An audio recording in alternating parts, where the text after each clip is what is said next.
विचार करने की बात है। एक परिवार का मुखिया चार पांच घर के सदस्यों की व्यवस्था में टेंशन ग्रस्त रहता है, और राजा तो एक क्षेत्र का प्रजापिता होता है, प्रजा का स्वामी होता है। कभी सूखा गिर गया है, कहीं कोई झगड़ा हो गया है, कोई फ्लड आ जाती है, या कोई अन्य किसी कारण से घटना घट जाती है, तो राजा को नींद नहीं आती रात में। उसके ऊपर बहुत बड़ा वजन बना रहता है, तो वो घूटी ला के पड़े, कर्म बिगाड़े न्यारे। तो ऐसे फिर कहते हैं, राजा सोचता है कि भी स्वर्ग लोक के देवता सुखी होंगे। अब देवताओं से कोई बात करता है, वो कहते हैं भाई इंद्र सुखी है, यहाँ का राजा, हमने कोई सुख नहीं।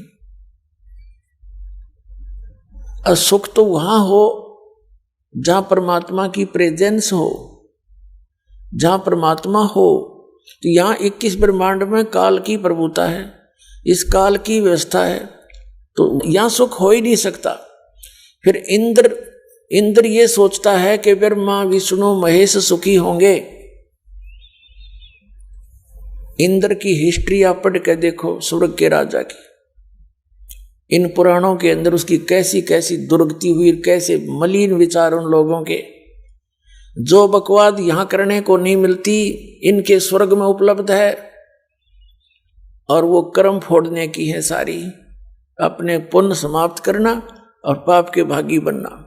पुण्यात्माओं, आप जी ने अध्यात्म ज्ञान ढंग से नहीं सुना, ना मिला आपको सुनने को। अब इस अध्यात्म ज्ञान से, तत्व ज्ञान से आप परिचित हो जाओगे। फिर दास की एक एक बातें जो सत्य तो हैं ही, पर आपको भी सच्ची लगने लग जाएंगी कुछ दिनों, क्योंकि अभी तक आपने कोरा अज्ञान सुन रखा है। अध्यात्म मार्ग का कोई ज्ञान नहीं पृथ्वी पर नहीं है, और इसी कारण से इस दास का विरोध हो रहा है कि दास साची कहता है, अन्य संत झूठ पर आधारित हैं। वो स्वयं तो बोलते नहीं है, लेकिन अपने शिष्यों को मिसगाइड करते रहते हैं, वो झूठ बोलता है। अब शेष बेचारे श्रद्धालु होते हैं, वो तो आंख नीचे बैठे हैं गुग्गू की तरह। हमारे गुरु जी जो बोल रहे हैं, सत्य और असत्य का निर्णय कोई आधार बनाकर किया जाता है। हमारे आधार हैं हमारे सदग्रंथ और उन महापुरुषों का अनुभव जिन्होंने परमात्मा पाया। इसके विपरीत जो ज्ञान दे रहा है वो झूठ बोल रहा है, वो झूठा संत है, और जनता को गुमराह करके पाप का भागी हो रहा है, और उसके अनुयायी भी अपना जीवन नाश कर रहे हैं। उन्हीं के लिए दास तड़प रहा है, भटक रहा है, और ये रह कर ये कथा सुना रहा है, और बार बार चिल्ला रहा है कि तुम गलत दिशा में जा रहे हो, ये संत झूठे हैं, इनके पास भक्ति मार्ग है नहीं, तुम्हारा जीवन नाश हो रहा है। और ये अनमोल मनुष्य जीवन, हीरा जन्म अनमोल था, यो कौड़ी बदले जावे। तो पुण्यात्माओं, इंद्र सोचता है ब्रह्मा विष्णु महेश सुखी होंगे। इन ब्रह्मा विष्णु महेश का इतिहास पढ़ कर देखो पुराणों में, अपने ही इतिहास में, इन्हीं की जीवनी में लिखा है ये कितने सुखी। विष्णु जी ने नारद जी के बंदर का मुंह लगा दिया जब वो व्याकरण की तैयारी कर रहा था स्वयंवर में। नारद जी ने भगवान विष्णु से विष्णु जी का स्वरूप मांगा था कि मैं सुंदर दिखूंगा, लड़की मुझे सेलेक्ट कर लेगी। अब विष्णु जी ने उसका बंदर का मुंह ला दिया। उस बंदर के मुंह के कारण उसका विवाह होया नहीं। अक्षुब्ध होकर नारद जी ने विष्णु जी को श्राप दे दिया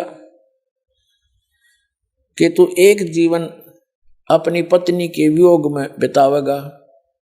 अब नारद के श्राप से और विष्णु जी की घिघी बंदगी, श्री रामचंद्र रूप में राजा दशरथ का जन्म हुआ। युवा होते ही विवाह हुआ, विवाह होते ही वनवास हो गया।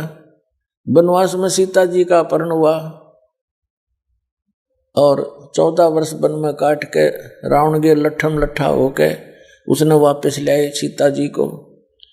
कुछ दिन के बाद, 1.5 वर्ष के बाद उसको घर से निकाल दिया।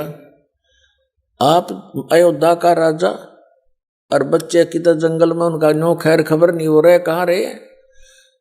जिस व्यक्ति के बच्चे कहीं और स्वयं कहीं वो स्वप्न में भी सुखी नहीं हो सकता, चाहे कितनी बात बनावे। और अंत में सरयू नदी के अंदर समाधि लेकर शरीर त्यागा। उसी के बाद श्री कृष्ण रूप में जन्म हुआ श्री राम का, यानी श्री विष्णु जी का। श्री कृष्ण जी के इतिहास को देख लो, जेल में जन्म हुआ, मामा दुश्मन बन गया, कदे शिशुपाल लठ लेकर आ गया सेना लेकर के, कभी जरा सिंह आ रहा है, कभी काल्यवन चढ़ाई कर रहा है, और उनके लट्ठम लट्ठा कुछ मार दिए, बतेरे मारे भी, लेकिन फिर भी उन्होंने बुद्धिमता से काम लिया। मथुरा त्याग कर बहुत दूर चले गए, कति एंड में, पहले ऐसे जंगल वंगल थे, किसी ने पता नहीं कहाँ चले गए। एक समुद्र के अंदर एक टापू ढूंढ के वहां रहने लगे, द्वारका। एक द्वार वाली नगरी बना ली, कोई आओगा तो उसके ऊपर सारी सेना रख दूंगा, एक जगह मुकाबला कर लेंगे, तो सारे वहां रहने लगे, वहां टाइम पास किया। अंत में श्री कृष्ण जी के सामने उसका पूरा कुल नाश हो गया, लड़का मर गया आपस में, दुर्वासा जी के श्राप थे। और श्री कृष्ण जी के पैर में एक शिकारी ने तीर मारा विषाक्त, जिसके कारण श्री कृष्ण जी यानी विष्णु जी की मृत्यु हुई। तो परमात्मा कहते हैं, साच कहूं तो जग नहीं माने और झूठ कही ना जाई हो, ये ब्रह्मा विष्णु शिव जी दुखिया जिन ये राह चलाई हो। शंकर भगवान का इतिहास देख ले, उस भस्मागिरी ने तपस्या की श्री शिव जी के द्वार के सामने। जब भगवान शिव जी ने कहा कि मांग भी के मांगेगा, क्या मांगा कि भस्म कड़ा दे दे। एक कड़ा था उनके पास जिसके अंदर एक शक्ति थी, जिसके सिर पे रख कर कह दिया जाता कि भस्म, वो नष्ट हो जाता था, जल जाता था, राख बन जाती थी। शिव जी ने वो भस्म कड़ा अपने पुजारी को दे दिया, भगत को, भस्मागिरी को। अब भस्मागिरी के को बदले रहा था मन में कि शिव जी को मारूंगा, इसकी पत्नी को अपनी बहू बनाऊंगा, पत्नी बनाऊंगा। और फिर उस भगवान के श्री शंकर जी को मारने के लिए चैलेंज कर दिया कि होले होशियार शंकर, अब तुझे मारूंगा और तेरी पत्नी को पत्नी बनाऊंगा। भगवान शंकर भाग लिया, स्पीड खींच दी, आगे आगे भगवान, पाछा पाछा पुजारी। जहां बाजे तो जीवन है कोई यहाँ पर? बता, ऐसा दुष्ट व्यक्ति अपने भगवान यानी भगवान की पत्नी पर नीत खराब कर रहा, और शंकर जी ने पता नहीं कि ये बकवाद लिए खड़ा है। और इनको अंतर्यामी मृत्युंजय कालज्जय सर्वशक्तिमान कहा करते ये नकली संत।